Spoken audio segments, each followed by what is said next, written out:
I'm Ritson Ferguson, CEO and Co-CIO of CBRE Clarion Securities. I'm going to review with you 2014 and talk about our outlook for 2015. 2014 was a very good year for global property stocks as they delivered a 20% return in local currency terms. The strengthening U.S. dollar resulted in slightly lower but still strong returns to U.S.-based investors, while investors elsewhere enjoyed an extra 2 to 10% over the local currency returns if unhedged. Returns were strong for a number of reasons, including attractive and rising dividends, strong earnings growth, and rising real estate values. Interest rates and inflationary pressures remained low, lower than what was expected at the beginning of the year. The 10-year Treasury yield here in the U.S. started at 3% last year, and rather than rising to 3 3/4, 4% as many expected, it actually fell to 2.2% by the end of the year.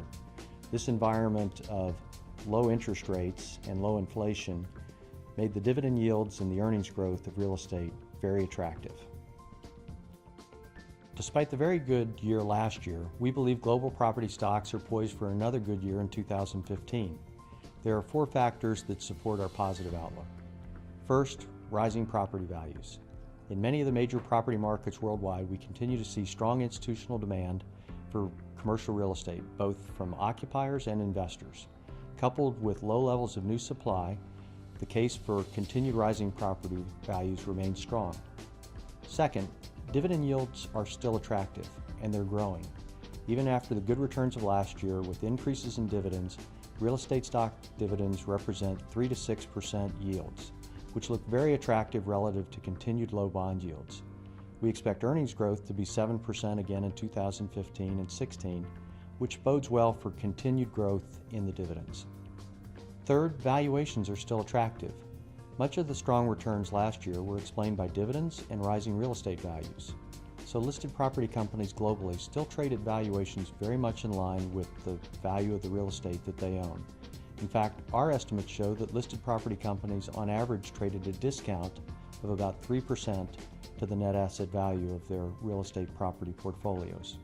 Fourth and finally is the improving economic outlook. Given the forecast for continued economic expansion in most parts of the world, it's difficult to develop a bear case for property stocks. Yes, we've been in recovery since 2009, but lower and longer is the new watchword. Since the recovery has been tepid for the most part in the last 5 years since the global financial crisis, this recovery cycle is expected to last longer than past cycles. And this is supported by what we see as real estate analysts. We see bottom-up property fundamentals that are still catching up to an improving economic conditions. Low inflationary pressures coupled with low long-term interest rates provides a framework to us that portends good returns for several more years to come.